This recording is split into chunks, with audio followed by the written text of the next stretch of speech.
আজকে আমাদের অত্র জুমার খুতবাই সংক্ষিপ্ত আলোচনার বিষয়বস্তু সূরা আলে ইমরানের মধ্যে আল্লাহ সুবহানাহু ওয়া তাআলা ইমরান পরিবারের, আলে ইমরান মানে ইমরানের পরিবার, ইমরানের পরিবারের যে ঘটনাবলী তুলে ধরেছেন, ধারাবাহিক তিনটা ঘটনা। একটা মারিয়াম আলাইহিস সালাতু ওয়াস সালামের মায়ের ঘটনা, একটা মারিয়াম আলাইহিস সালাতু ওয়াস সালামের নিজের ঘটনা, একটা মারিয়াম আলাইহিস সালাতু ওয়াস সালামের ছেলে ঈসা আলাইহিস সালাতু ওয়াস সালামের ঘটনা, আর একটা আল্লাহর নবী জাকারিয়া আলাইহিস সালাতু ওয়াস সালামের ঘটনা এবং জাকারিয়া আলাইহিস সালাতু ওয়াস সালামের ছেলে ইয়াহইয়া আলাইহিস সালাতু ওয়াস সালামের ঘটনা। মোটামুটি এই 4-5টা ঘটনার সারমর্ম সূরা আলে ইমরানের মধ্যে ধারাবাহিক 15-20 আয়াতে আল্লাহ সুবহানাহু ওয়া তাআলা বর্ণনা করেছেন। যদিও মারিয়াম আলাইহিস সালাতু ওয়াস সালামকে নিয়ে পবিত্র কোরআনের আরেকটি স্বতন্ত্র সূরা আছে, সূরাতুল মারিয়াম। তো আমরা সর্বপ্রথম আলে ইমরানে যে আয়াতগুলো এসেছে ধারাবাহিকভাবে এই 3-4 জনের ঘটনাকে কেন্দ্র করে সেগুলোর সংক্ষিপ্ত ব্যাখ্যা করব এবং তারপরে সূরা মারিয়ামে মারিয়াম আলাইহিস সালাতু ওয়াস সালাম সম্পর্কে যা বর্ণিত হয়েছে সেটার সারমর্ম অনুবাদ তুলে ধরবো ইনশাআল্লাহ। এবং এই ঘটনাগুলো থেকে আমাদের জন্য শিক্ষণীয় কী সেটি আমরা পেশ করবো ইনশাআল্লাহ, যদি আল্লাহ সুবহানাহু ওয়া তাআলা আমাদের তৌফিক দেয়। আল্লাহ সুবহানাহু ওয়া তাআলা সূরা আলে ইমরানের 33 নম্বর আয়াতে বলছেন, ইন্নাল্লাহা আস্তাফা আদামা ওয়া নূহা ওয়া আলা ইব্রাহিমা ওয়া আলা ইমরান আলাল আলামিন। আল্লাহ পৃথিবীর মানুষের মধ্যে কয়েকটা পরিবার এবং কয়েকজন ব্যক্তিকে বাছাই করে নিয়েছেন। তার মধ্যে আল্লাহ বাছাই করে নিয়েছেন আদমকে, আদি পিতা হিসেবে বাছাই করেছেন। প্রথম মানুষ হিসেবে তাকে সৃষ্টি করবেন সেটার জন্য তাকে বাছাই করেছেন।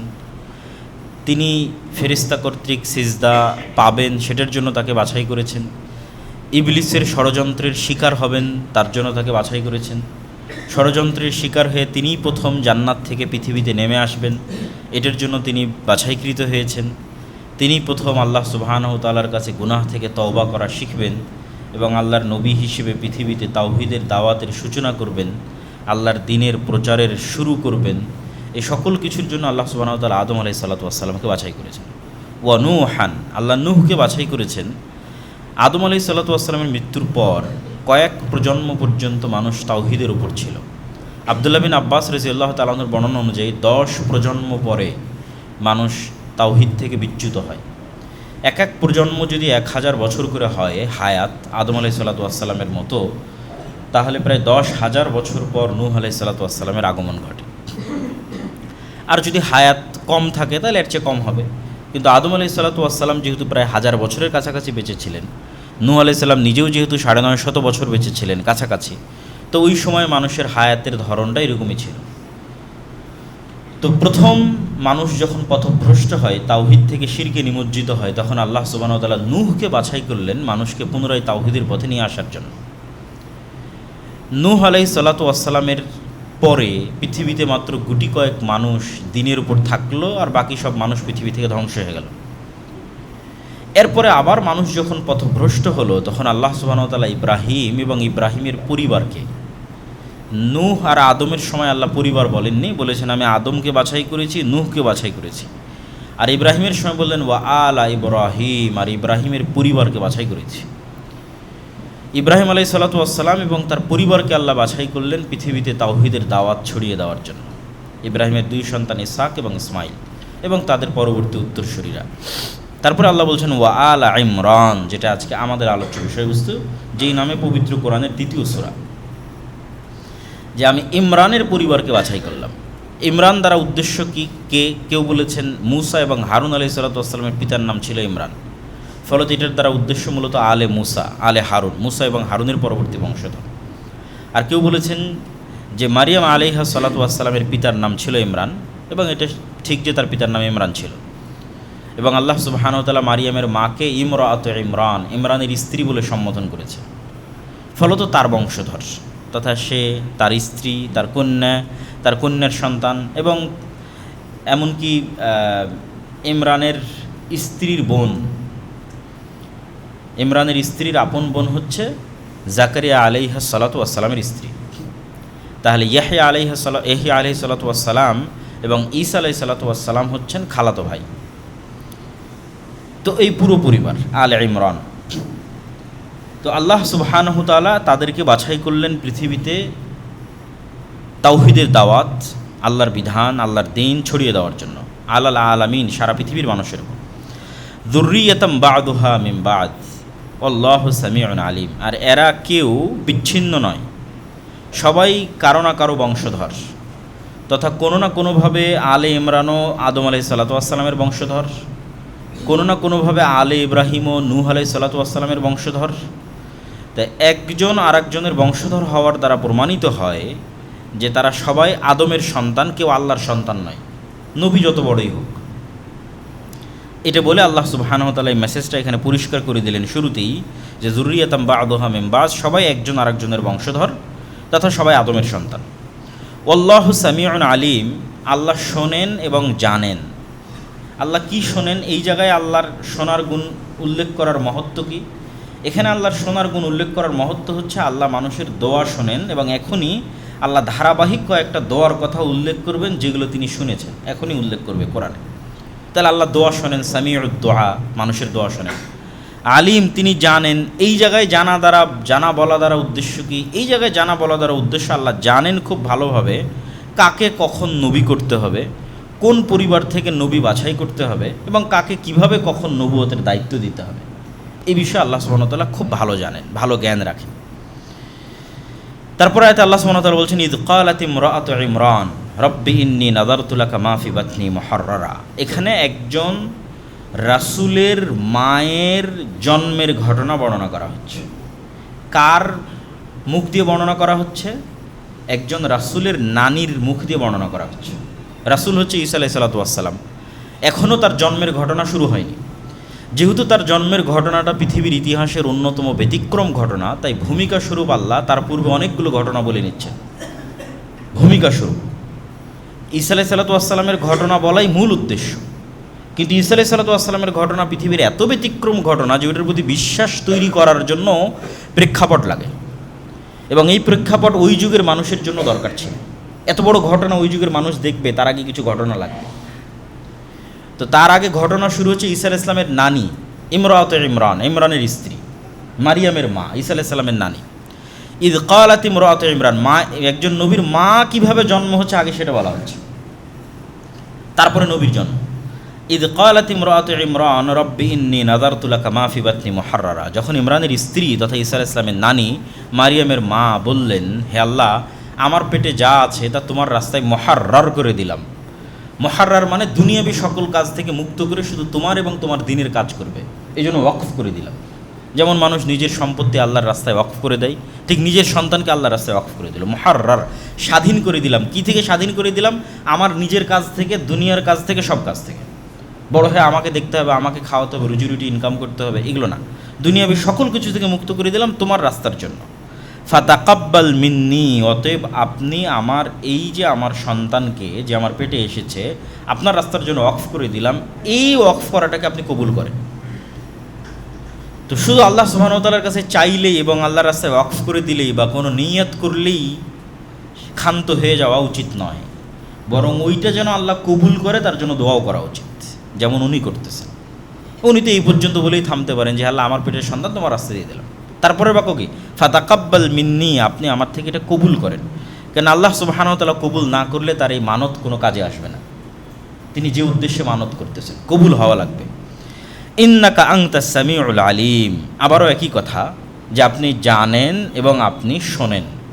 তো কি শোনেন? ওই যে বললাম আল্লাহ দোয়া শোনেন, তো দোয়া কয়েকটা আসবে যে আল্লাহ শুনতেছেন, তার মধ্যে এটা একটা।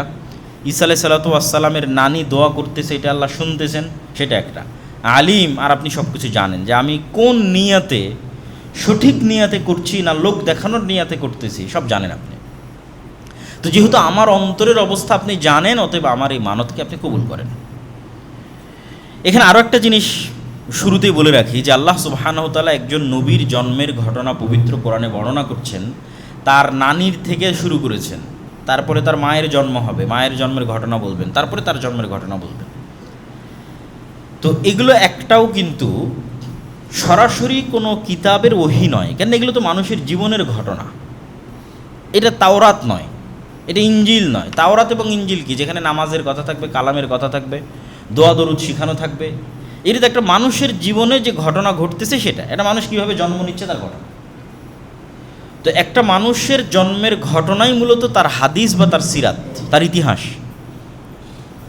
তাহলে যেখানে আল্লাহ সুবহানাহু ওয়া তাআলা পবিত্র কোরআনে আয়াত নির্ধারণ করছেন বিভিন্ন জনের জন্মের ঘটনা বর্ণনা করতে, এখান থেকে আমাদের শিক্ষা নেওয়া উচিত যে আল্লাহ সুবহানাহু ওয়া তাআলা কোরআনের আয়াতের অংশ করেছেন অতীতের নবীদের হাদিসকে, অতীতের নবীদের ইতিহাসকে। তাহলে আমার নবীর ইতিহাস যদি আমি না জানি, আমার নবীর পরে যদি আর কোনো নবী আসতো, তাহলে আমার নবীর হাদিস ওই কিতাবের অংশ হতো, কিন্তু আমার নবীর পরে তো আর কোনো নবী আসবে না, ফলত পরবর্তী কোনো কিতাবের অংশ হওয়ার সুযোগ পায়নি। কে সুযোগ পায়নি পরবর্তী কিতাবের অংশ হওয়ার? সহিহ বুখারী সুযোগ পায়নি, সহিহ মুসলিম সুযোগ পায়নি। মানে বুখারী এবং মুসলিমে যে হাদিস আছে, এই হাদিসগুলো পরবর্তীতে কোনো আসমানি কিতাব আসলে সেই আসমানি কিতাবগুলোর আয়াত হতো। যেমন ঈসা এবং মারিয়ামের জন্মের ঘটনা কোরআনের আয়াত হয়েছে, ফলত রাসূল সাল্লাল্লাহু আলাইহি ওয়াসাল্লামেরও ইতিহাস এবং সিরাত জানা এবং হাদিস জানার গুরুত্ব আছে। এটা এখান থেকে আমাদের শিক্ষা নিতে হবে। ফালাম্মা ওয়াদাআতহা ক্বালাত রাব্বি ইন্নী ওয়াদাতুহা উনসা। আল্লাহর রাস্তায় কোনো একজনকে ওয়াকফ করা হলে স্বাভাবিকভাবেই মানুষের মাথায় এটাই আসবে, দিনের দাওয়াত দেওয়া, ইবাদত বন্দিগি করা, আল্লাহর রাস্তায় জিহাদ করা পুরুষ মানুষেরই কাজ, অতীত থেকে এটাই হয়ে এসেছে। তো ইমরানের স্ত্রী তো এটাই ভাববেন যে তার পেটে আল্লাহ পুরুষ সন্তান দিয়েছেন, যদি আল্লাহ তার দোয়া কবুল করে থাকেন। আর যদি আল্লাহ কবুল করে না থাকেন তাহলে হয়তো নাও দিতে পারেন। ফালাম্মা ওয়াদাআতহা ক্বালাত রাব্বি ইন্নী ওয়াদাতুহা উনসা। কিন্তু যখন উনি বাচ্চা প্রসব করলেন, ঈসা আলাইহিস সালামের নানি যখন তার মাকে জন্ম দিলেন, তখন তিনি দেখলেন যে তিনি কন্যা সন্তান প্রসব করেছেন। তখন তিনি বলছেন বিস্ময়, আফসোস, আল্লাহর সিদ্ধান্তকে উপেক্ষা করে নয়, কিন্তু আশ্চর্য যে আমি যে দোয়া করলাম সেই দোয়া কবুল হতে হলে তো পুরুষ সন্তান লাগবে। তো বিস্ময় নিয়ে বলছেন রব্বি ইন্নী ওয়াদাতুহা উনসা, আল্লাহ আমি তো মেয়ে সন্তান প্রসব করেছি, তাহলে আমার দোয়ার কী হবে, আমার ওয়াকফ এবং মানতের কী হবে? তো আল্লাহ বলছেন আল্লাহু আ'লামু বিমা ওয়াজাত। এটা কি আল্লাহর জন্য নতুন নাকি? আল্লাহ তো আগে থেকেই জানে তোমার পেটে কী আছে। আল্লাহ আজাল থেকেই জানেন, লাউহে মাহফুজ থেকেই জানেন, অতীত থেকে অনাদি থেকেই জানেন, এবং যখন তোমার পেটে আসে তখনও জানেন। এটা আল্লাহর জন্য আশ্চর্য না। আল্লাহু আ'লামু, আল্লাহ খুব ভালো জানে তোমার পেটে কী আছে এবং তুমি কী সন্তান প্রসব করছো। তবে ওয়ালাইসা যাকারু কাল উনসা, এই বাক্যটা হচ্ছে আমাদের জন্য সবচেয়ে শিক্ষণীয়, যে আল্লাহ সুবহানাহু ওয়া তাআলা এই বাক্যের যদি আমরা অর্থ করি, শাব্দিক অর্থ না করে বোঝানোর মতো যদি অর্থ করি, যে সব ছেলে কি এই মেয়ের মতো হতে পারবে যে মেয়ে এখন তোমার পেটে জন্ম নিচ্ছে? পৃথিবীর কোটি কোটি ছেলে মিলেও মারিয়াম আলাইহিস সালাতু ওয়াস সালামের মতো সম্মানিত হতে পারবে না, ওই জায়গা ওই মর্যাদায় পৌঁছতে পারবে না পৃথিবীর কোটি কোটি ছেলে। তাহলে পৃথিবীর সব ছেলে মিলে কি এই মেয়ের মতো হতে পারবে? সব ছেলে এই মেয়ের মতো নয় যে মেয়ে তোমার পেটে এখন দেওয়া হয়েছে এবং তুমি জন্ম দিলা। ওয়ালাইসা যাকারু কাল উনসা, বিশেষ মর্যাদামণ্ডিত, সুসম্মানিত এবং আল্লাহ কর্তৃক পবিত্র ঘোষণাকৃত অতি উঁচু আসন, এবং তার সম্মান এবং মর্যাদার কথা আল্লাহ সুবহানাহু ওয়া তাআলা নিজে কোরআনে বলবেন। তো এটার থেকে যেটা আমাদের জন্য শিক্ষা, সেটা হচ্ছে সকল কিছুই মানুষ যখন অকল্যাণকর মনে করে তখন সেটা অকল্যাণকর, আর মানুষ যখন কল্যাণকর মনে করে তখন কল্যাণকর। এটা আসলে হয় না। আল্লাহর হিকমতে আল্লাহ ভালো জানেন কোনটা কল্যাণকর কোনটা অকল্যাণকর। ফলে তো সবসময় আপনার সিদ্ধান্তই ঠিক হবে, আর আপনি তাৎক্ষণিক আপনার চাওয়া না পেলে হতাশ হবেন, এটা নয়। ওর মধ্যে আল্লাহ কী হিকমত রেখেছেন আপনি জানেন না। যেমন মারিয়ামের মা জানতো না যে মারিয়ামের পেটে পৃথিবীর ইতিহাসের অন্যতম শ্রেষ্ঠতম একজন নবীর জন্ম হবে, ঈসা আলাইহিস সালাতু ওয়াস সালাম, তাও বিনা পিতায়। এটা কি মারিয়ামের মা জানে? জানে না, কিন্তু এটা আল্লাহ আগে থেকে জানেন। ফলত আল্লাহ তার সন্তানকে কিসের জন্য প্রস্তুত করতেছেন এটা তার তিনি জানেন না, কিন্তু আল্লাহ জানেন। ওয়া ইন্নী সাম্মাইতুহা মারিয়াম, আর আমি তার নাম রাখলাম মারিয়াম। ওয়া ইন্নী উঈযুহা বিকা ওয়া যুররিয়াতাহা মিনাশ শাইতানির রাজীম। আর তার মা দোয়া করে বলছেন, হে আল্লাহ, আমার এই মেয়ে সন্তান এবং তার পরবর্তী বংশধরকে আমি তোমার আশ্রয় প্রার্থনা করছি শয়তান থেকে। আমার এই মেয়ে এবং তার পরবর্তী বংশধরের জন্য আশ্রয় প্রার্থনা করছি শয়তান থেকে। তাহলে একটা সন্তান জন্মের পর একজন মায়ের কি চিন্তা হতে পারে? সন্তানের খাওয়া, সন্তানের দুধ, সন্তানের স্বাস্থ্য, পালস ঠিক আছে কিনা, অক্সিজেন ঠিক আছে কিনা, ডাক্তার কি বলতেছে। আরও যখন আস্তে আস্তে বড় হবে তখন তার রিজিক, খাওয়া দাওয়া, ক্যারিয়ার, শিক্ষা। আমাদের বাবা মায়ের চিন্তা এটাই। কিন্তু মারিয়ামের মায়ের মুখ দিয়ে কী উচ্চারিত হল? আল্লাহ আমার এই মেয়েটা সুস্থ থাকুক, এই মেয়েটার খাবারের ব্যবস্থা করে দাও, দুধ পাচ্ছে না দুধের ব্যবস্থা করে দাও না। ওয়াইযু হাবিকা ওয়া যুররিয়াতাহা মিনাশ শাইতানির রাজিম, আল্লাহ শয়তান থেকে আশ্রয় দাও। তাহলে একজন মুমিন মায়ের চিন্তা তার সন্তানের বিষয়ে কি হতে পারে, সেটার শিক্ষা, মানে সন্তান লালন পালনের ইমানই ভিত্তি কি হতে পারে সেটার শিক্ষা এখানেই আছে। সেটা হচ্ছে ইমান এবং শয়তানের ষড়যন্ত্র থেকে শয়তানকে সুরক্ষার চিন্তাই একজন মা এবং একজন পিতার সবার আগে প্রাধান্য দিতে হবে। এবং আল্লাহ সুবহানাহু ওয়া তাআলা এই দোয়া কবুল করো তো মারিয়াম এবং তার সন্তানকে এমনভাবে শয়তানের স্পর্শ থেকে হেফাজত করেছেন যে যেই স্পর্শ প্রত্যেক আদম সন্তানের জন্য লাজেম ছিল সেটা থেকে হেফাজত করেছেন। সেটা যে জন্মের পরে প্রত্যেক আদম সন্তান শয়তানের স্পর্শে আসে, এটা রাসূল সাল্লাল্লাহু আলাইহি ওয়াসাল্লামের সহিহ হাদিস। এবং শয়তানের স্পর্শেই সে জন্মের পরে কেঁদে ওঠে। কিন্তু শুধু দুইজনকে শয়তানে স্পর্শ করার সুযোগ পায়নি এই দোয়ার কারণে। সেই দুইজন হচ্ছে মারিয়াম এবং মারিয়ামের সন্তান ঈসা আলাইহিস সালাতু ওয়াস সালাম। তাদেরকে বিশেষভাবে আলাদা করা হয়েছে শয়তানের সংস্পর্শ থেকে এই দোয়ার কারণে। ফাতাকাব্বালাহা রাব্বুহা বিকবুলিন হাসানিন ওয়া আম্বাতাহা নাবাতান হাসানা ওয়া কাফফালাহা জাকারিয়া। আল্লাহ ইমরানের স্ত্রীর যে মানত, এই মানতকে আল্লাহ কবুল করেছেন। ওই যে কবুল করাটা কবুল করেছেন। ওয়া আম্বাতাহা নাবাতান হাসানা, আর যেভাবে একটা গাছকে পরিচর্যা করে বড় করা হয়, আম্বাতা নাবাত মানে গাছ রোপণ করে বড় করা, যেভাবে একটা গাছকে পরিচর্যা করে বড় করা হয়, আল্লাহ ওইভাবে মারিয়ামের পরিচর্যা করতো তাকে বড় করলেন। ওয়া আম্বাতাহা নাবাতান হাসানা, এবং আল্লাহর হিকমত এবং আল্লাহর পরিকল্পনা অনুযায়ী। ওয়া কাফফালাহা জাকারিয়া, আর মারিয়ামের দায়িত্ব নিল তার খালু জাকারিয়া। এবং মারিয়াম আলাইহিস সালাতু ওয়াস সালামের দায়িত্ব তার খালু কিভাবে পেলেন তার বর্ণনা যেহেতু আল্লাহ নিজেই সামনে দিবেন, এই জন্য এখন আর এটা বলতেছি না, সামনে যখন আয়াত আসতেছে তখন এটা বলবো যে মারিয়াম আলাইহিস সালাতু ওয়াস সালামের খালু জাকারিয়ার দায়িত্ব কিভাবে পেলেন। তারপর আল্লাহ বলছেন কুল্লামা দাখালা আলাইহা জাকারিয়াল মিহরাব ওয়াজাদা ইনদাহা রিজকা। যখনই মারিয়াম আলাইহিস সালাতু ওয়াস সালামের যে মেহরাব, ইবাদতের যে জায়গা, সেই ইবাদতের জায়গায় যখনই জাকারিয়া আলাইহিস সালাতু ওয়াস সালাম প্রবেশ করতেন, তখনই সেখানে তিনি ফলমূল খাদ্যদ্রব্য দেখতে পেতেন। ক্বালা ইয়া মারিয়াম, তিনি বললেন মারিয়াম আন্না লাকি হাযা, এগুলো কই থেকে আসে? ক্বালাত হুয়া মিন ইনদিল্লাহ, তিনি বললেন এগুলো আল্লাহর পক্ষ থেকে আসে। ইন্নাল্লাহা ইয়ারযুকু মান ইয়াশা বিগাইরি হিসাব, আর আল্লাহ যাকে চান তাকে বেহিসাব রিজিক দান করতে পারেন। রিজিক মানে শুধু খাবার নয়, রিজিক মানে সম্মান, রিজিক মানে সন্তান, রিজিক মানে হায়াত, রিজিক মানে আয়ু, রিজিক মানে পদ পদবি মর্যাদা, রিজিক মানে শিক্ষা, রিজিক মানে জ্ঞান, সব রিজিক। রিজিক মানে স্ত্রী, সবই রিজিক। আল্লাহ যাকে ইচ্ছা তাকে বেহিসাব রিজিক দান করতে পারে। তো এই দৃশ্য জাকারিয়া আলাইহিস সালাতু ওয়াস সালামের হৃদয়কে নাড়িয়ে দিল। যারা জাকারিয়া আলাইহিস সালাম দেখলেন যে আল্লাহ নিয়মের বাইরেও কিছু করে থাকেন, হিসাবের বাইরেও রিজিক দিয়ে থাকেন, মানুষের চোখে অসম্ভব দরজাকেও আল্লাহ খুলে দিয়ে থাকেন। একটা প্রয়োজন জাকারিয়া আলাইহিস সালামের ছিল, তিনি সেইভাবে আল্লাহর কাছে চাননি, কেন? ওটার কোনো সম্ভাবনা ছিল না। কিন্তু মারিয়ামের সাথে এই ঘটনা জাকারিয়া আলাইহিস সালামের চোখ খুলে দিল যে মারিয়ামকে যদি আল্লাহ সুবহানাহু ওয়া তাআলা দুনিয়ার নিয়মের বাইরে, দুনিয়ার লজিকের বাইরে, দুনিয়ার ফিজিক্সের বাইরে আল্লাহ সুবহানাহু ওয়া তাআলা এইভাবে খাবার পাঠাতে পারেন, তাহলে আমার যে একটা প্রয়োজন আছে ওটা তো আল্লাহ দিতে পারেন। ওটা যে অসম্ভব মনে হতে উনি চাননি এতদিন, এবার উনি চাইবেন সাথে সাথে। তখনই হুনালিকা দাআ জাকারিয়া রাব্বাহ, তিনি ওই মুহূর্তেই তার রবের কাছে এমন কিছু চাওয়ার ইচ্ছা করলেন যা বাহ্যিক দৃষ্টিতে দীর্ঘদিন তার কাছে অসম্ভব মনে হয়েছে, এই জন্য চাননি। কিন্তু মারিয়ামের এই ঘটনা দেখে তিনি চাইলেন, কি বললেন? রব্বি হাবলি মিন লাদুনকা যুররিয়াতান তাইয়্যিবাহ, হে আল্লাহ, মারিয়ামকে যদি আপনি অসময়ে খাবার দিতে পারেন তাহলে আমাকেও তো সন্তান দিতে পারেন। দীর্ঘদিন থেকে এটা আমার চাওয়া ছিল, কিন্তু চাওয়ার সাহস করিনি, কেন? অসম্ভব। কেন অসম্ভব? ওটা তিনি নিজেই ব্যাখ্যা করবেন। ইন্নাকা সামিউদ দুআ, আর আপনি তো দোয়া শুনেন। ইমরানের স্ত্রীর দোয়া শুনেছেন, মারিয়ামের মায়ের দোয়া শুনেছেন, আপনি দোয়া শুনেন। ওই যে আগে বলে এসেছে সামিউন, আল্লাহ শুনেন। কি শুনেন? সামিউদ দোয়া, দোয়া শুনেন। আল্লাহ সর্বশ্রোতা, মানুষের দোয়া শুনেন।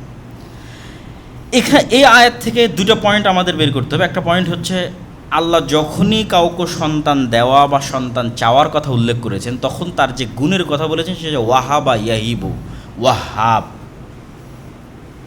আল্লাহ সুবহানাহু তাআলা দয়ালু, ওয়াহাব মানেও আল্লাহ দয়ালু, আল্লাহ দেন, রহমান মানেও দয়ালু, রহিম মানেও দয়ালু।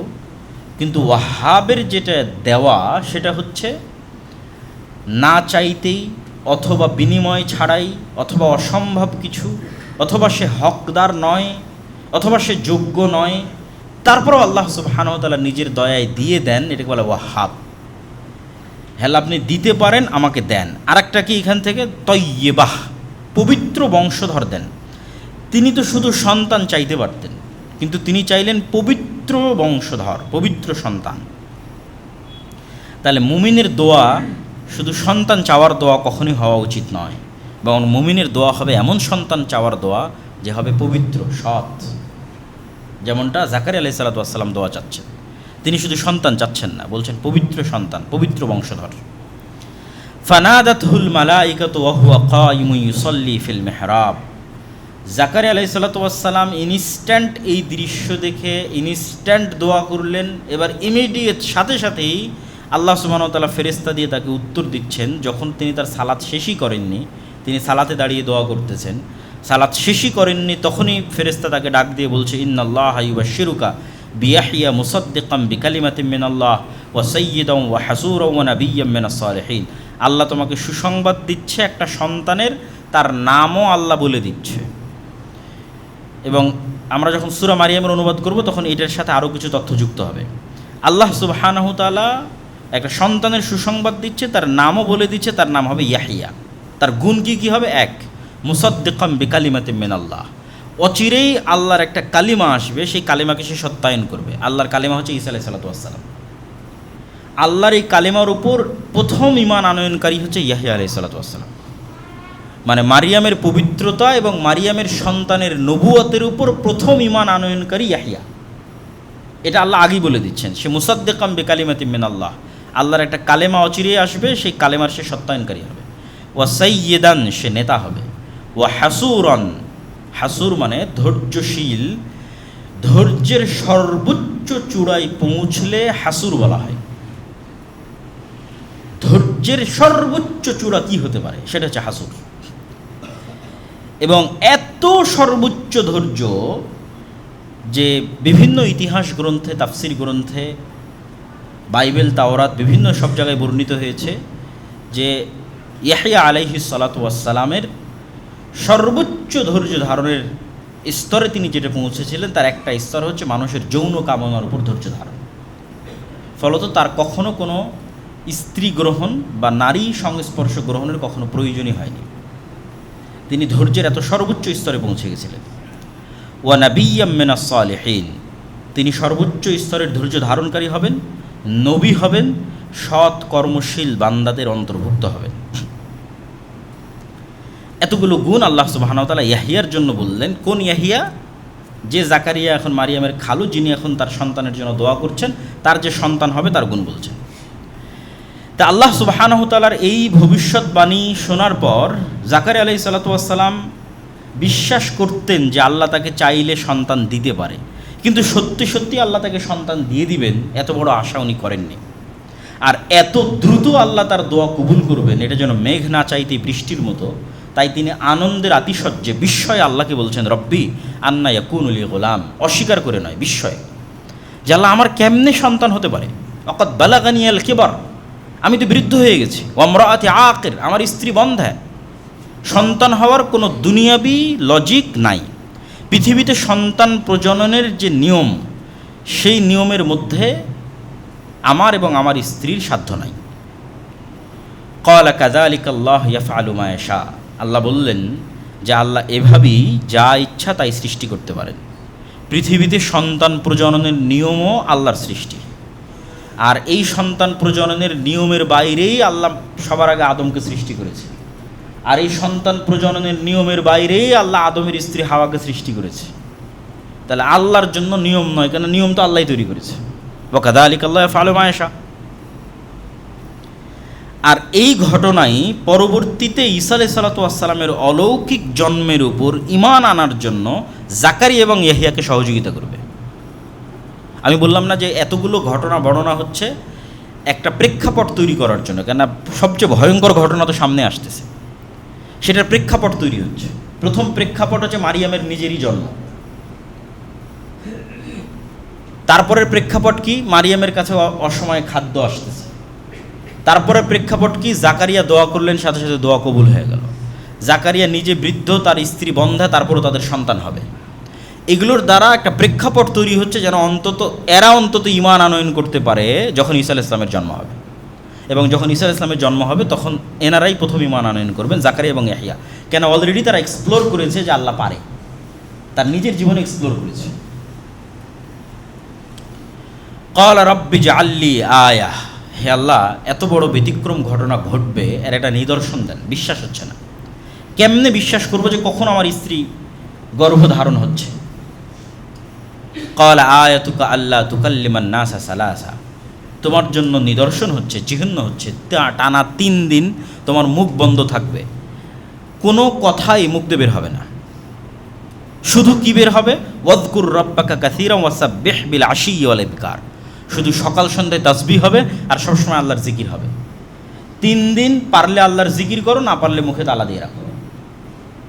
মুখে তালা থাকবে, মানুষের সাথে কোনো কথা হবে না, যদি মানুষের সাথে খুব জরুরি প্রয়োজন হয় ইশারায়, কিন্তু মুখ খোলা যাবে না। আর মুখ যদি খোলে তাহলে আস্তাগফিরুল্লাহ, আলহামদুলিল্লাহ, লা ইলাহা ইল্লাল্লাহ, লা ইলাহা ইল্লাল্লাহু ওয়াহদাহু লা শারীকা লাহু, লাহুল মুলকু ওয়া লাহুল হামদু ওয়া হুয়া আলা কুল্লি শাইইন কাদির, সুবহানাল্লাহি ওয়া বিহামদিহি সুবহানাল্লাহিল আযীম। এগুলো জিকির, আজকার, তাসবিহ, তাহলিল।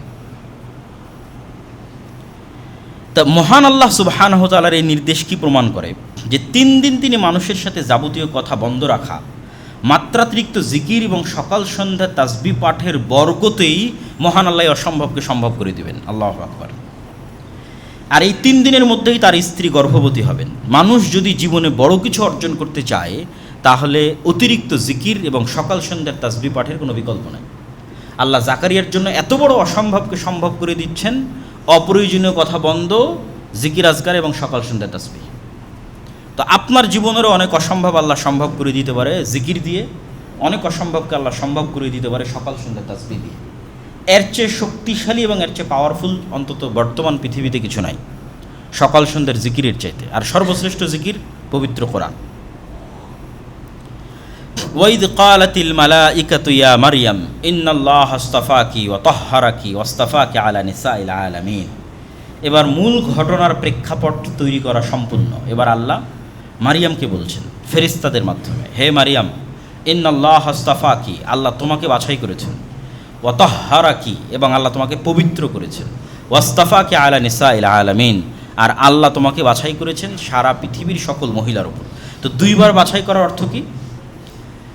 ধারাবাহিকভাবে আমি বলে যাচ্ছি। সরলা বলল, হে মারিয়াম, আল্লাহ নিশ্চয় তোমাকে মসজিদে আকসার খেদমতের জন্য বাছাই করেছেন। এটা প্রথমবার তার মায়ের মানতের কবুলিয়াতে মসজিদে আকসার খেদমতের জন্য বাছাই করেছেন, যা মূলত তার মায়ের মানতের কবুলিয়াত ছিল। আর তিনি তোমাকে তোমার মায়ের দোয়া অনুযায়ী শয়তানের প্ররোচনা থেকে পবিত্র করেছেন। আর মারিয়াম আলাইহিস সালাতু ওয়াস সালামের সর্বোচ্চ পবিত্রতা কী ছিল? শারীরিকভাবে আল্লাহ তাকে পবিত্র করেছিলেন হায়েজ এবং নিফাস থেকে। তিনি কখনো কোনো দিন হায়েজা হননি এবং তার নেফাস হয়নি সন্তান প্রসবের পর। আর শারীরিক পবিত্রতার সর্বোচ্চ স্তর ছিল আল্লাহ সুবহানাহু ওয়া তাআলা তাকে পুরুষের সংস্পর্শ থেকে চিরদিনের জন্য পবিত্র করেছিলেন। আর মানসিকভাবে আল্লাহ সুবহানাহু ওয়া তাআলা তোমাকে সকল গুনাহ এবং গুনাহের চিন্তা থেকে পবিত্র করেছে। আর এইভাবেই মহান আল্লাহ সুবহানাহু ওয়া তাআলা এবার দ্বিতীয়বার বাছাই করছে, ওয়াসতাফাকে আলা নিসাইল আলামিন, সারা পৃথিবীর সকল মহিলার মধ্যে আল্লাহ তোমাকে বাছাই করেছে পিতাবিহীন ঈসা আলাইহিস সালাতু ওয়াস সালামের মা হওয়ার জন্য। সমগ্র পৃথিবীর সকল নারীদের মধ্যে আল্লাহ তোমাকে বাছাই করেছে। তো অলৌকিক সন্তানের সুসংবাদ আসার পূর্বেই মহান আল্লাহ তার মায়ের পবিত্রতার সর্বোচ্চ সাক্ষ্য দিলেন। কেন? এখন অলৌকিক সন্তানের সংবাদ আসবে, তা আগেই তার পবিত্রতার ঘোষণা আল্লাহ দিয়ে দিলেন। তারপর আল্লাহ বলছেন, ইয়া মারিয়াম কুনুতি লিরাব্বিকি ওয়াসজুদি ওয়ারকাই মা'আর রাকিঈন। যখনই কেউ মহান আল্লাহর মনোনীত বান্দা হয়, যখন আল্লাহর বিশেষ কোনো দয়া এবং রহমত পায়, তখন দায়িত্ব বেড়ে যায়। কিসের দায়িত্ব বাড়ে? রবের শুকরিয়া আদায়ের দায়িত্ব বাড়ে। তো যেহেতু আল্লাহ আগের বাক্যে বললেন, মারিয়াম তোমাকে এত এত নেয়ামত, রহমত, বরকতের জন্য আমি বাছাই করেছি, এবার তোমার কাজ কি? তোমার কাজ হচ্ছে, হে মারিয়াম, তুমি তোমার রবের একনিষ্ঠ অনুগত হও, লম্বা সময় সালাতে দাঁড়িয়ে থাকো, বেশি বেশি সিজদা করো, এবং মসজিদে আকসায় রুকুকারীদের সঙ্গে জামাতে রুকু করো। মেয়েরা যেমন মসজিদে ইতিকাফ করতে পারে, তেমনি তারা চাইলে জামাতেও সালাত আদায় করতে পারে, যা এই আয়াত থেকে স্পষ্ট বোঝা যায়। আর এই আয়াত থেকে আরও একটা জিনিস বোঝা যায় যে মানুষের জীবনের প্রকৃত মর্যাদার যে সিক্রেট, সর্বোচ্চ সম্মানের আসীন হওয়ার যে সিক্রেট, সেই সিক্রেটটা হচ্ছে আল্লাহর সামনে বিনয় হওয়া, আল্লাহর অনুগত হওয়া, পবিত্র থাকা, বেশি বেশি জিকির আজকার করা, জামাতে সালাত আদায় করা এবং রুকু করা এবং অতিরিক্ত সিজদা করা, যেগুলো আল্লাহ মারিয়ামের জন্য বললেন, যেগুলো আল্লাহ জাকারিয়ার জন্য বললেন। এগুলোই পৃথিবীতে এবং পরকালে সর্বোচ্চ সম্মানে সম্মানিত হওয়ার সিক্রেট, যা আল্লাহ তাদের জন্য নির্ধারণ করে দিলেন। যালিকা মিন আম্বাইল গায়বি নূহিহি ইলাইক ওমা কুনতা লাদাইহিম ইয ইলকুনা আকলামাহুম আইয়ুহুম ইয়াকফুলু মারইয়াম ওমা কুনতা লাদাইহিম ইয ইখতাসিমুন। এবার ওই যে জাকারিয়া আলাইহিস সালাতু ওয়াস সালাম মারিয়ামের দায়িত্ব নিয়েছিলেন, ওই দায়িত্বটা তিনি কিভাবে পাচ্ছেন সেটা বলতে গিয়ে আল্লাহ ভূমিকাটা এভাবে ধরলেন যে জাকারিয়া, ইয়াহিয়া এবং মারিয়াম সম্পর্কে এতক্ষণ যা আলোচিত হয়েছে এবং ঈসা আলাইহিস সালাতু ওয়াস সালামের জন্ম এবং তার পরবর্তী ঘটনা যা আলোচিত হবে কোরআনে, এগুলো সব গায়েবের সংবাদ, যা আমরা ওহির মাধ্যমে আপনাকে জানাচ্ছি হে মুহাম্মদ সাল্লাল্লাহু আলাইহি ওয়াসাল্লাম। হে মুহাম্মদ সাল্লাল্লাহু আলাইহি ওয়াসাল্লাম, এই ঘটনাগুলোর সময় আপনি সেখানে উপস্থিত ছিলেন না, আবার আপনি নিজে জেরুজালেম বা ফিলিস্তিনের বাসিন্দাও নন যে মানুষের মুখে মুখে শুনবেন, বরং আপনি জেরুজালেম থেকে 1000 কিলোমিটার দূরে মক্কার অধিবাসী। আর আপনি পড়ালেখাও জানেন না যে কোনো কিতাব অধ্যয়ন করে মানুষের সামনে এগুলো বলবেন। আর মক্কায় কোনো আহলে কিতাব বসবাস করতো না, মানে কোনো ইহুদি খ্রিস্টান বসবাস করতো না যে তাদের থেকে শুনে আপনি এটা বলবেন। আর আহলে কিতাবের এক অংশ তো মারিয়ামের সন্তানকে আল্লাহর সন্তান মনে করে, আর এক অংশ তথা ইহুদিরা তো মারিয়ামকে ব্যভিচারী মনে করে, নাউজুবিল্লাহ। আর এক অংশ তো ঈসা আলাইহিস সালাতু ওয়াস সালাম মারা গেছেন মর্মে বিশ্বাস করে। আর আপনি মুহাম্মদ সাল্লাল্লাহু আলাইহি ওয়াসাল্লাম সর্বপ্রথম কোরআনের মাধ্যমে এই তিনটা জিনিস পরিষ্কার করে দিচ্ছেন। কি কি পরিষ্কার করছেন? মারিয়াম আলাইহিস সালাতু ওয়াস সালাম পবিত্র, সেটা পরিষ্কার করছেন। আর কি পরিষ্কার করছেন? ঈসা আল্লাহর সন্তান নয়, এটা পরিষ্কার করছেন। আর কি পরিষ্কার করছেন? ঈসা মারা যায়নি, সেটা পরিষ্কার করছেন। কেউ জানতো না পৃথিবীতে। এগুলো সব আমি আপনাকে আল্লাহ সুবহানাহু ওয়া তাআলা ওহির মাধ্যমে জানিয়ে দিচ্ছে। এটা রাসূল সাল্লাল্লাহু আলাইহি ওয়াসাল্লামের সত্য ওহির হওয়ার প্রমাণ বহন করে। তো এইরকম একটা ছোট্ট ঘটনা এবার আমি আপনাকে জানাই। এই প্রেক্ষাপটে আল্লাহ বলতেছেন সেই ঘটনা কি, কীভাবে মারিয়ামের দায়িত্ব পেলেন জাকারিয়া। যখন মারিয়ামের জন্ম হয় তখন তার দায়িত্ব কে নিবে তা নিয়ে বিতর্ক তৈরি হয়। মসজিদে আকসায় ইবাদতকারী আল্লাহর প্রিয় বান্দারা সবাই চায় মারিয়ামের দায়িত্ব নেওয়ার জন্য, যেহেতু তার পিতা ছিল না। এটাকে তারা কল্যাণকর এবং নেকির কাজ মনে করছিল। তো যখন তারা সবাই দায়িত্ব নিতে চাইলো, তখন তারা সিদ্ধান্ত নিল যে আমরা লটারি করব এবং লটারির মাধ্যমে নির্ধারিত হবে কে মারিয়ামের দায়িত্ব নেবে।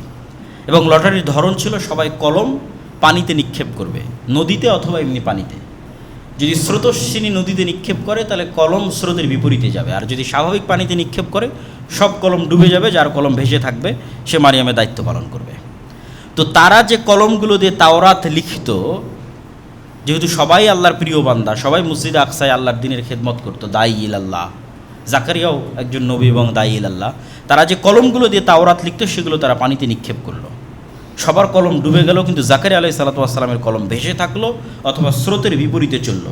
তখন জাকারিয়া আলাইহিস সালাতু ওয়াস সালামকেই দায়িত্ব দেওয়া হলো মারিয়াম আলাইহিস সালাতু ওয়াস সালামের লালন পালনের। তো এই ঘটনাও আপনি জানতেন না হে মুহাম্মদ সাল্লাল্লাহু আলাইহি সাল্লাম, আমি জানিয়ে দিলাম। আর জানার কোনো পরিবেশ আপনার কাছে নাই, কেন আপনার বাড়ি জেরুজালেমে নয়, আপনি পড়া জানেন না, মক্কায় কোনো ইহুদি খ্রিস্টান বসবাস করে না। ইয ক্বালাতিল মালাইকাতু ইয়া মারিয়াম ইন্নাল্লাহা ইউবাশশিরুকি বিকালিমাতিন মিনহু ইসমুহুল মাসীহু ঈসা ইবনু মারিয়াম ওয়াজিহান ফিদ দুনিয়া ওয়াল আখিরাহ ওয়া মিনাল মুকাররাবিন। এবার এতক্ষণ যাবৎ মূল ঘটনা বলার জন্য যে ভূমিকা আল্লাহ প্রস্তুত করলেন, সেই সবচেয়ে ভয়ঙ্কর ব্যতিক্রম ঘটনা বলার সময় চলে এসেছে। মারিয়ামকে মায়ের মানতের মাধ্যমে কবুল করা হয়ে গেছে। অসময়ে মারিয়ামের কাছে খাবার প্রদান করা হয়েছে। অতিরিক্ত জিকিরের মাধ্যমে স্বামীর বার্ধক্য থাকার পরেও এবং স্ত্রীর বন্ধ্যা হওয়ার পরেও তাদের গর্ভে সন্তানের জন্ম হয়েছে, জাকারিয়ার গর্ভে। মারিয়ামের পবিত্রতার ঘোষণা হয়েছে, তাকে বেশি বেশি ইবাদতের আদেশ দেওয়া হয়েছে, জাকারিয়াকে বেশি বেশি জিকিরের আদেশ দেওয়া হয়েছে। এখন মূল যে ঘটনা, সেই ঘটনার প্রেক্ষাপট প্রস্তুত। এবার ফেরেশতারা মারিয়ামকে বলছেন, ইয়া মারিয়াম ইন্নাল্লাহা ইউবাশশিরুকি বিকালিমাতিন মিনহু, আল্লাহ তোমাকে সুসংবাদ দিচ্ছেন আল্লাহর একটা কালিমার। ইসমুহুল মাসীহু ঈসা ইবনু মারিয়াম, আল্লাহর সেই কালেমা হচ্ছে ঈসা ইবনু মারিয়াম। ওয়াজিহান ফিদ দুনিয়া, যে দুনিয়াতে এবং পরকালে সম্মানিত হবে। অমিনাল মুকাররাবিন, এবং আল্লাহর নৈকট্যপ্রাপ্ত বান্দাদের অন্তর্ভুক্ত হবেন। তো সেই কালেমা কি? কালেমা হচ্ছে কুন ফায়াকুন, ইদা কাযা আমরান ফাইন্নামা ইয়াকুলু লাহু কুন ফায়াকুন। এবং এটা আল্লাহ নিজেই কোরআনে ব্যাখ্যা করে দিবেন যে কালেমা হচ্ছে কুন। যে আল্লাহ সুবহানাহু ওয়া তাআলা ঈসা আলাইহিস সালাতু ওয়াস সালামকে সৃষ্টি করেছেন ঠিক যেভাবে আদম আলাইহিস সালাতু ওয়াস সালামকে সৃষ্টি করেছেন, কুন শব্দের মাধ্যমে। আর ঈসা আলাইহিস সালাতু ওয়াস সালাম যে আল্লাহর সন্তান নন তা এই আয়াতের মধ্যে আল্লাহ স্পষ্ট করে দিলেন কিভাবে, ঈসা ইবনু মারিয়াম, মারিয়ামের সন্তান ঈসা। তার নাম হচ্ছে ঈসা ইবনু মারিয়াম, মারিয়ামের সন্তান ঈসা, এক বাক্যে স্পষ্ট। তার আরেকটা নাম কি, আল মাসিহ, তাকে উপাধি দেওয়া হলো মাসিহ।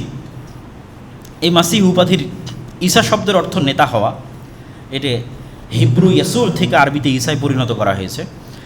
আর মাসিহ শব্দের অর্থ নিয়ে মুফাসসিরিন কিরামের মধ্যে অনেক ব্যাখ্যা আছে। কেউ বলেছে যে আল্লাহ তাকে যেই মজেজাগুলো দিয়েছিলেন, যেটা আল্লাহ নিজেই সামনে বলবেন, এগুলো গায়ে হাত লাগানোর মাধ্যমে করতে হতো। প্রত্যেকটা মজেজার বহিঃপ্রকাশ হাতের স্পর্শের মাধ্যমে হতো। তো হাতের স্পর্শের মাধ্যমে যেহেতু হতো, তো এটার থেকে মাসাহা ইয়ামসাহু, স্পর্শ করা, স্পর্শকারী অথবা স্পর্শকৃত, অথবা মুছে দেওয়া, সেক্ষেত্রে পৃথিবী থেকে সকল বাতিলকে মুছে দেওয়া অর্থ ব্যবহৃত ধরেছে অনেকেই, যেটা কিয়ামতের পূর্ব মুহূর্তে তিনি করবেন। ওয়া ইউকাল্লিমুন নাসা ফিল মাহদি ওয়া কাহলা ওয়া মিনাস সালিহিন, তিনি মানুষের সাথে যখন তোমার কোলে থাকবে তখনও কথা বলবে, তোমার পবিত্রতার সাক্ষ্য দিয়ে, আর যখন বার্ধক্য বয়সে পৌঁছে যাবে তখনও কথা বলবে। তো বার্ধক্য বয়সে পৌঁছার আগেই তো তিনি পৃথিবী থেকে বিদায় নিয়েছেন, এটা যখন তিনি দ্বিতীয়বার ফেরত আসবেন তখন কথা বলবেন। অমিনাস সালিহিন, আর সে তার পূর্বে চলে যাওয়া ইব্রাহিম, ইসহাক, ইসমাইল, মুসা, দাউদ, সুলাইমানের মতো আল্লাহর নেককার বান্দাদের অন্তর্ভুক্ত হবে। সুসংবাদ যত বড়ই হোক, এই সুসংবাদ দেওয়া হচ্ছে একজন কুমারী মেয়েকে। বাহ্যিক দৃষ্টিতে তার কাছে এটা মাথায় আকাশ ভেঙে পড়ার মতো। তাই এত বড় সুসংবাদ পেয়েও, অনেক বড় সুসংবাদ, আল্লাহ অনেক কিছু বললেন, তোমাকে একজন সন্তান দিচ্ছি, ঈসা, সে এই অনেক কিছু হবে, কিন্তু বলা তো হচ্ছে একজন কুমারী মেয়েকে। তো এটা সুসংবাদের চেয়ে তার মাথায় তো আকাশ ভেঙে পড়ার মতো। তখন তিনি বিস্ময়ের সাথে বললেন, ক্বালাত রাব্বি আন্না ইয়াকুনু লি ওয়ালাদ, হে আল্লাহ, কীভাবে আমার সন্তান হতে পারে, ওয়ালাম ইয়ামসাসনি বাশার, আমাকে এখন পর্যন্ত কোনো পুরুষ স্পর্শ করেনি। ক্বালা কাযালিকা আল্লাহু ইয়াখলুকু মা ইয়াশা, আল্লাহ এভাবেই যা ইচ্ছা তাই সৃষ্টি করতে পারেন।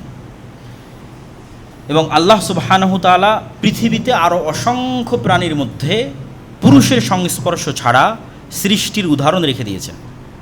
যেমন বর্তমান বিজ্ঞান প্রমাণ করে যে সাপ, টিকটিকি, হাঙ্গর, মাছ এবং বিভিন্ন পোকামাকড়ের অনেক প্রজাতি আছে, এবং উদ্ভিদ জগতেরও এমনও গাছপালা আছে যেগুলো পুরুষের সংস্পর্শ ছাড়াই, পরাগায়ন ছাড়াই নতুন গাছ, নতুন সাপ, নতুন টিকটিকি তাদের জন্ম হয়ে যেতে পারে। এই বিজ্ঞান দ্বারা প্রমাণিত। তো মহান আল্লাহ সুবহানাহু ওয়া তাআলা ইয়াহইয়া আলাইহিস সালামের জন্মের ঘটনায় যেই বাক্য ব্যবহার করেছেন, সেই বাক্যের থেকে একটু পরিবর্তন করে এখানে ব্যবহার করলেন। জাকারিয়া অভিযোগ করল, আল্লাহ কেমনে সন্তান হবে? আল্লাহ বললেন, আল্লাহ যা ইচ্ছা তাই করতে পারে। আর এখানে বললেন, আল্লাহ যা ইচ্ছা তাই সৃষ্টি করতে পারে। কেননা এই সৃষ্টিটা একদম নতুন সৃষ্টি। জাকারিয়ার ক্ষেত্রে তো আইন লঙ্ঘন করা হয়নি, স্বামী স্ত্রীর মাধ্যমেই সন্তানের জন্ম হয়েছে, যতই বার্ধক্য হোক। ফলত এটা সম্পূর্ণ নতুন সৃষ্টি নয়। আল্লাহ ওখানে বলে যে আমি যা ইচ্ছা তাই করতে পারি, এখানে বলে যে আমি সম্পূর্ণ নতুন সৃষ্টি, যেমন আদমকে নতুন সৃষ্টি করেছি, সম্পূর্ণ কুন কালেমার মাধ্যমে, হও এই কালেমার মাধ্যমে। ইদা কদা আমরাং ফাইন্নামা ইয়াকুলু লাহু কুন ফায়াকুন। এবার আল্লাহ নিজেই বলে দিচ্ছেন ওই কালেমাটা কি। আল্লাহ যখনই কোনো কিছু করার, সৃষ্টি করার ইচ্ছা পোষণ করেন, তখন দুনিয়ার যে নিয়ম, এই নিয়মগুলো আল্লাহর নির্ধারিত নিয়ম, আল্লাহ এই নিয়মগুলো সৃষ্টি করেছে। তো এই নিয়মের বাইরে গিয়ে তো আল্লাহ এগুলোকে প্রথম সৃষ্টি করেছে। এখন নয় আমি বীজ প্রথম বপন করতে, তাই বীজ হচ্ছে। প্রথম ধান কিভাবে হয়েছে, কোন বীজ থেকে প্রথম ধান হয়েছে, কোন ডিম থেকে প্রথম মুরগি হয়েছে, ওগুলো সব কুন দিয়ে হয়েছে। তারপরে তো এই নিয়ম আল্লাহ তৈরি করে দিয়েছে যে এর বীজ থেকে এর বীজ, এর বীজ থেকে এর বীজ এভাবে হতে থাকবে। কিন্তু প্রথম যখন মানুষ হয়েছে কীভাবে হয়েছে, কুন। তো ঠিক তেমন ঈসা আলাইহিস সালাতু ওয়াস সালাম আল্লাহ সুবহানাহু ওয়া তাআলার কুন, এই শব্দের ভিত্তিতেই আল্লাহ সুবহানাহু ওয়া তাআলা তাকে সৃষ্টি করেছেন। ইউআল্লিমুহুল কিতাবা ওয়াল হিকমাতা ওয়াত তাওরাত ওয়াল ইনজিল, সে শিক্ষা দিবে মানুষকে কিতাব, হিকমত, তাওরাত এবং ইনজিল, তথা সে নবী হবে। এবং সে শুধু নবী নয়, সে রাসূলও হবে। ও রাসূলান ইলা বানি ইসরাইল, সে বানি ইসরাইলের জন্য রাসূল হবে। এবং সে মানুষকে ডাক দিয়ে বলবে, হে মানুষ শোনো, আল্লাহ আমাকে কি কি মোজেজা দিয়েছে। ইন্নী আখলুকু লাকুম মিনাত তিন কাহাইয়াতি তৈরি, সে একটা মাটির খণ্ড নেবে। এগুলো সব সুসংবাদ ঈসা আলাইহিস সালামের জন্মের আগেই মারিয়ামকে বলা হচ্ছে যে ঈসা এগুলো করবে। সে মানুষকে ডাক দিয়ে বলবে যে এই যে আমি মাটির স্তর হাতে নিলাম এবং এখানে আমি ফু দিব, এই মাটি এখান থেকে পাখি হয়ে আকাশে উড়ে যাবে। ওয়াউবরিউল আকমাহা ওয়াল আবরাস, যে জন্মগত অন্ধ তার চোখে আমি এভাবে বিসমিল্লাহ বলে হাত দিব, বিইজনিল্লাহ, আল্লাহর অনুমতিতে ওর অন্ধত্ব ভালো হয়ে যাবে। যে কুষ্ঠরোগে আক্রান্ত, আমি তার শরীরে হাত দিব বিসমিল্লাহ বলে, ভালো হয়ে যাবে। ওহিল মাউতা বিইজনিল্লাহ। সবচেয়ে আশ্চর্য হচ্ছে আমি একদম মৃত মানুষকেও জীবিত করতে পারবো, ঈসা আলাইহিস সালাম বলবেন, এবং তিনি বাস্তবে করেছেন। তো মৃত মানুষকে তিনি বিসমিল্লাহ বলে জীবিত করবেন। ও উনাব্বিউকুম বিমা তাকুলুনা ফি বুয়ুতিকুম ওয়া মা তাদাখিরুন। আর কে আজকে কি খেয়েছে বাড়িতে, আর কার বাড়িতে কি আছে সব বলে দিতে পারবেন। এবং এই পয়েন্টেই মূলত ঈসা আলাইহিস সালামের সাথে তার অনুসারীরা ঠাট্টা করতো। এই পয়েন্টটাতে যখন মুসা আলাইহিস সালাম এগুলো সব মুজিজা দেখালেন, তো মুজিজা দেখে মানুষের অন্তর নরম হয়ে ঈমান আনার কথা। কিন্তু বানু ইসরাঈলের ক্ষেত্রে যেটা বারবার ঘটেছে, বড় বড় মুজিজা দেখেও তাদের অন্তর নরম হয়। তো ঈসা আলাইহিস সালামের সাথে তারা এটা ঠাট্টা করতো বারবার। বলেন তো আজকে আমি কী খেয়ে এসেছি, বলেন তো আজকে কি এখনই আমি কী খেয়ে আসলাম, আজকে বলেন দেখে আমার বাড়িতে কী আছে। তো বারবার এই প্রশ্নের মাধ্যমে ঈসা আলাইহিস সালামকে মূলত ঠাট্টা করা হতো। কিন্তু তিনি বলতে পারতেন, কিন্তু এটা বলতে পারাটা তো মূল উদ্দেশ্য নয়। মূল উদ্দেশ্য তোমরা আমাকে নবী হিসেবে মানো এবং আল্লাহর আনুগত্য করো। কিন্তু ওইটার জন্য বারবার এসে বলতে থাকা, এটাই হচ্ছে নবীকে অস্বীকার করার শুরু। ওয়া মুসাদ্দিকাল লিমা বাইনা ইয়াদাইয়া মিনাত তাওরাতি ওয়া লিউহিল্লা লাকুম বা'দাল্লাযী হুররিমা আলাইকুম ওয়া জি'তুকুম বিআয়াতিন মির রাব্বিকুম ফাত্তাকুল্লাহ ওয়া আতিউন। আর আমি নতুন কোনো দাওয়াত নিয়ে আসিনি।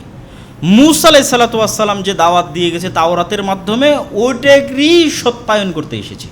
একই কথা মুহাম্মদ সাল্লাল্লাহু আলাইহি ওয়াসাল্লাম বলেছে, আমি নতুন কোনো দাওয়াত নিয়ে আসিনি। তোমাদের কাছে ঈসা আলাইহিস সালাম যে দাওয়াত দিয়ে গেছে ইনজিলে, মূসা যে দাওয়াত দিয়ে গেছে তাওরাতে, ওটাই নিয়ে এসেছি। এটা ঈসা আলাইহিস সালাম বলতেছেন যে আমি নতুন কোনো দাওয়াত নিয়ে আসিনি, তাওরাতে যেটা আছে ওটাই। ওয়া লিউহিল্লা লাকুম বা'দাল্লাযী হুররিমা আলাইকুম। তবে তোমাদের আমলের কারণে আল্লাহ কিছু কিছু জিনিস তোমাদের উপর হারাম করে দিয়েছিলেন। ওই জিনিসগুলো আসলে হারাম হওয়ার যোগ্য নয়, বা আল্লাহর বিধানে হারাম নয়, কিন্তু তোমাদের কারণে স্পেশালি হারাম করা হয়েছিল। ওগুলো আমি কিছু কিছু তোমাদের জন্য হালাল করে দেবো। যেমন উটের গোস্ত, চর্বি, এগুলো বানু ইসরাঈলের জন্য শাস্তিস্বরূপ হারাম ছিল।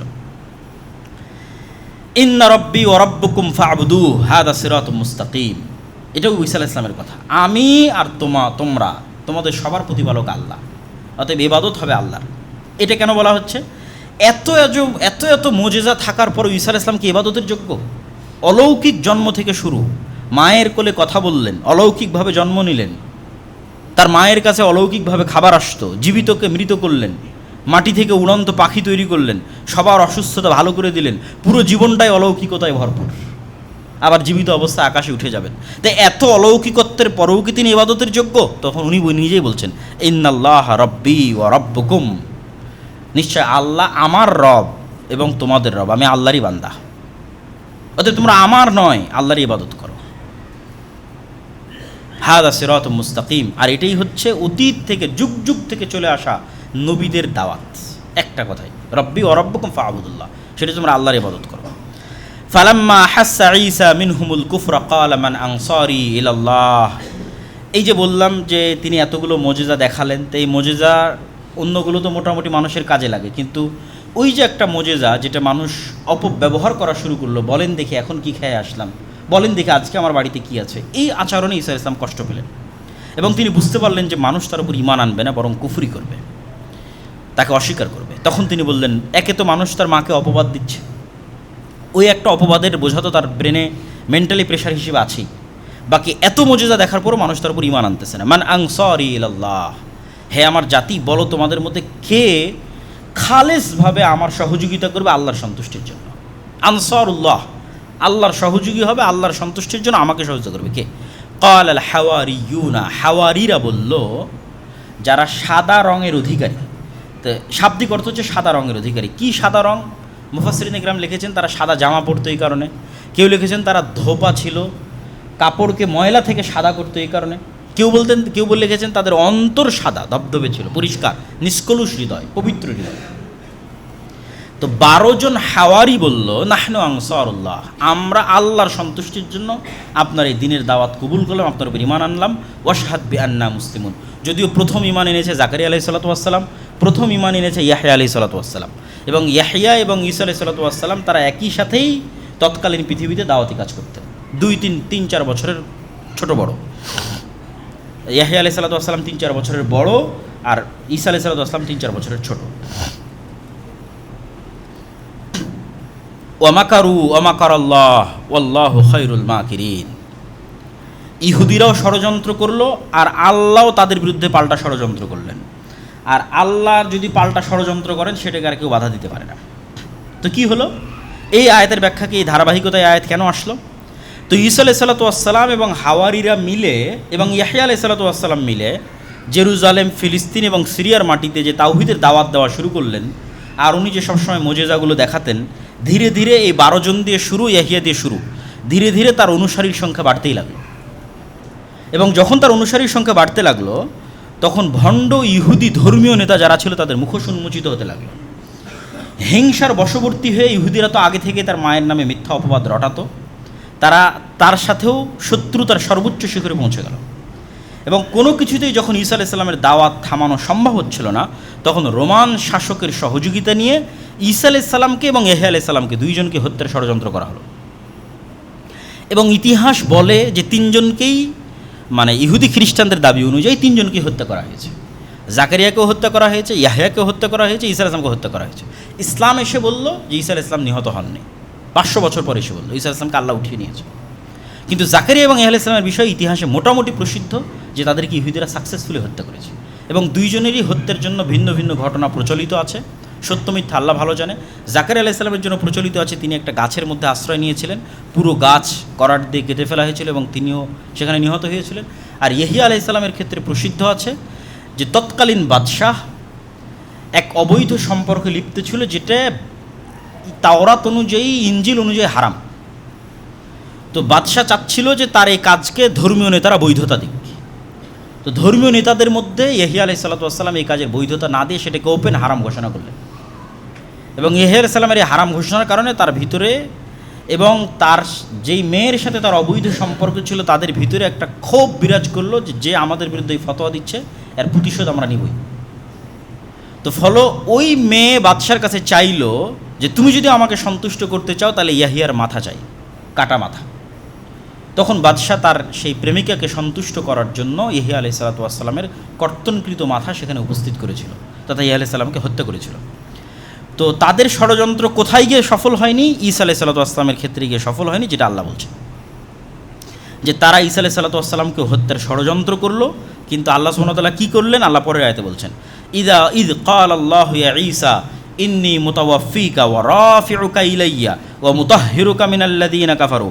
ঈসা, আমি তোমাকে ঘুমের মধ্যে ঘুমন্ত অবস্থায় আসমানে উঠিয়ে নেব, রাফিউকা ইলাইয়া, আমার কাছে উঠিয়ে নেব, ওয়া মুতাহহিরুকা, আর তোমাকে আমি পবিত্র করব যা যা অপবাদ তোমার মায়ের নামে দেওয়া হয়েছে আর মানুষ তোমাকে যা অপবাদ দিয়েছে এগুলো সব কিছু থেকে তোমাকে পবিত্র করে দেব। ওয়া জাইলুল লাযীনা ইত্তাবাউকা ফাওকাল লাযীনা কাফারু ইলা ইয়াউমিল কিয়ামাহ, আর যারা সত্যিকারভাবে তোমার যে দাওয়াত, তাওহীদের দাওয়াত, এই সত্যিকারভাবে যারা এই দাওয়াতের অনুসরণ করবে, তুমি যে আল্লাহর সন্তান নও বরং আল্লাহর বান্দা এবং আল্লাহর নবী, এটাকে স্বীকার করবে এবং তোমার মা যে পবিত্র এটাকে স্বীকার করবে, তাদেরকে আমি পৃথিবীতে বিজয়ী রাখবো। সুম্মা ইলাইয়া মারজিউকুম, আর একদিন সবাইকে আমার কাছেই ফিরে আসতে হবে। ফাআম্মাল্লাযীনা কাফারু ফাউআযযিবুহুম আযাবান শাদীদা। আচ্ছা, এরপরের 2-3 আয়াত গ্যাপ দিয়ে আল্লাহ সুবহানাহু ওয়া তাআলা বলছেন, ইন্না মাসালা ঈসা ইনদাল্লাহ কামাসালি আদম খালাকাহু মিন তুরাবিন সুম্মা ক্বালা লাহু কুন ফায়াকুন। যে কথা আমি আগে বলে এসেছি ওই কথাই আল্লাহ সুবহানাহু ওয়া তাআলা এখানে আরও স্পষ্ট করে বললেন যে দেখো, তোমাদের কাছে ঈসার সৃষ্টি অনেক আশ্চর্যের মতো মনে হতে পারে, কিন্তু ইন্না মাসালা ঈসা ইনদাল্লাহ, আল্লাহর নিকটে ঈসার সৃষ্টি তো আদমের সৃষ্টির চেয়ে বেশি কিছু নয়। ইন্না মাসালা ঈসা ইনদাল্লাহ কামাসালি আদম, আদমকে আল্লাহ যেমন সৃষ্টি করেছে বরং তার চেয়ে কম। আদমকে তো বাপ মা ছাড়াই সৃষ্টি করেছে, আর ঈসাকে তো অন্তত মা ছিল, তো তার চেয়ে কম। খালাকাহু মিন তুরাব, আদমকে সরাসরি মাটি থেকে সৃষ্টি করেছে, কোনো বাপ নাই মা নাই কিচ্ছু নাই। কী দিয়ে সৃষ্টি হয়েছে? কুন ফায়াকুন, হাও হয়ে যাও, এটা দিয়ে সৃষ্টি করেছে। তাহলে তোমাদের কাছে আশ্চর্য মনে হতে পারে, কিন্তু আল্লাহ সুবহানাহু ওয়া তাআলার কাছে আশ্চর্য নয়।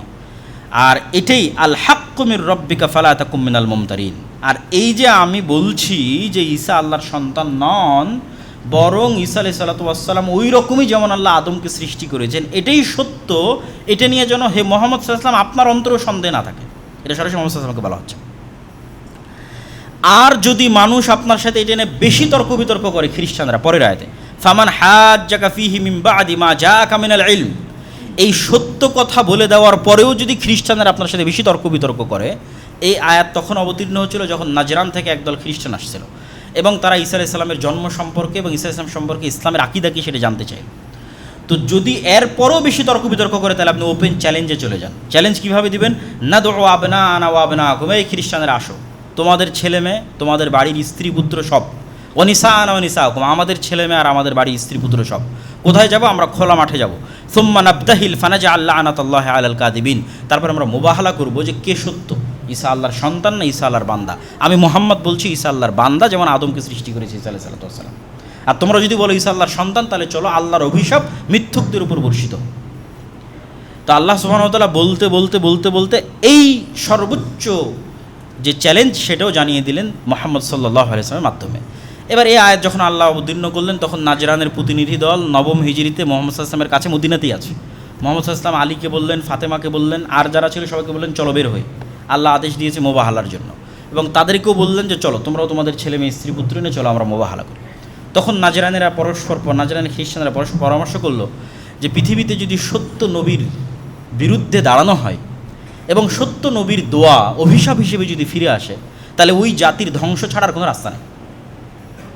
তো যদি মোহাম্মদ সত্য নবী হয়, আর যদি মোহাম্মদের দোয়া রব্বুল আলমিনের কাছে সত্য হিসেবে আমাদের উপর অভিশাপ হিসেবে ফিরে আসে, তাহলে আমাদের ধ্বংস ছাড়া কোনো রাস্তা নেই, অতএব মোবাহালা করার দরকার নেই। তখন তারা আর মুহাম্মদ সাল্লাল্লাহু আলাইহি ওয়াসাল্লামের সাথে মোবাহালায় অংশগ্রহণ করেনি। ইন্না হাযা লাহুল কাসাসুল হক ওয়া মা মিন ইলাহিন ইল্লাল্লাহ ওয়া ইন্নাল্লাহা লাহুল আজিজুল হাকিম। আর এতক্ষণ যে কিসসা আমরা বললাম এগুলো সত্য ঘটনা, আল্লাহ সুবহানাহু ওয়া তাআলা ব্যতীত কোনো ইলাহ নেই, আর তিনি আজিজ পরাক্রমশালী, যা ইচ্ছা তাই করতে পারেন, আর হাকিম তিনি প্রজ্ঞাময়, কখন কোনটা কীভাবে করতে হবে খুব ভালোভাবে জানেন।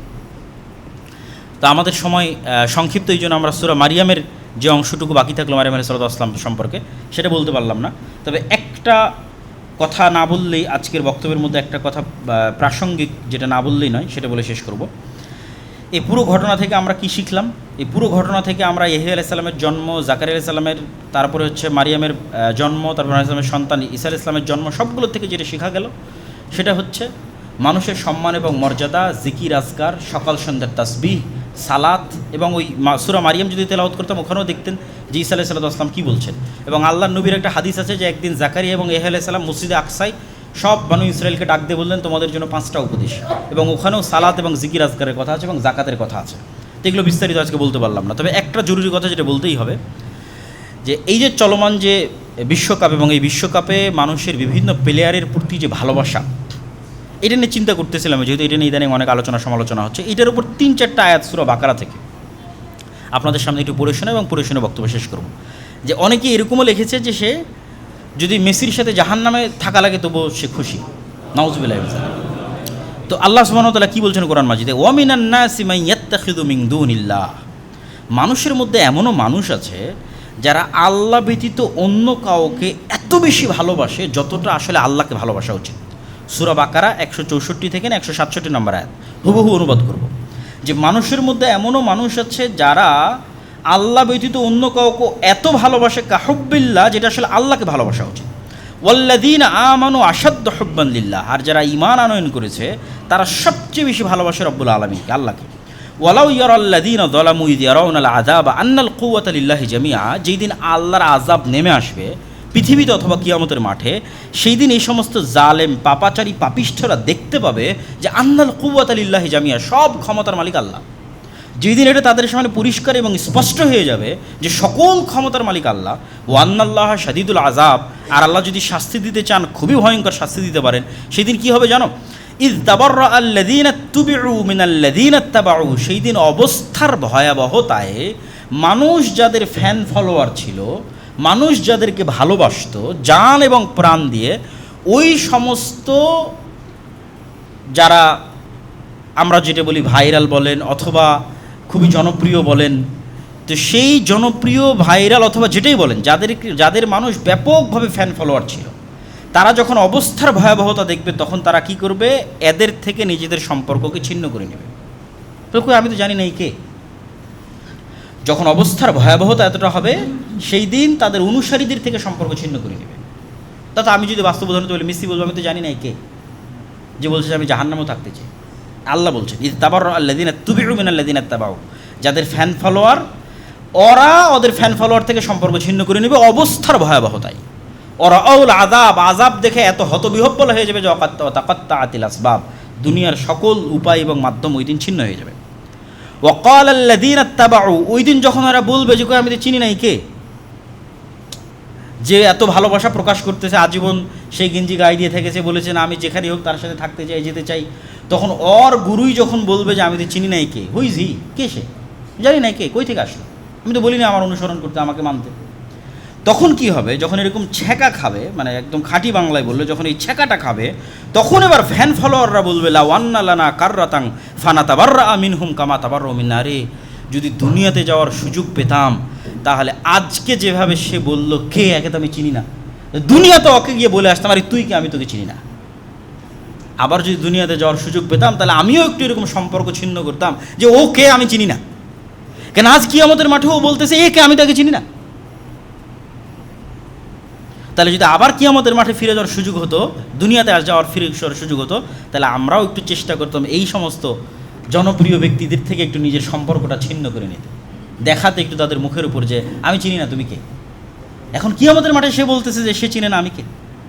কাযালিকা ইউরিহিমুল্লাহু আমালহুম হাসারাতিন আলাইহিম ওয়া মা হুম বিখারিজিন মিনান নার। এইভাবেই আল্লাহ কিয়ামতের মাঠে মানুষের আমলকে তার সামনে আফসোস করে তুলে ধরবেন এবং পেশ করবেন। আল্লাহ সুবহানাহু ওয়া তাআলা আমাদের হেফাজত করুক, আল্লাহুম্মা আমিন।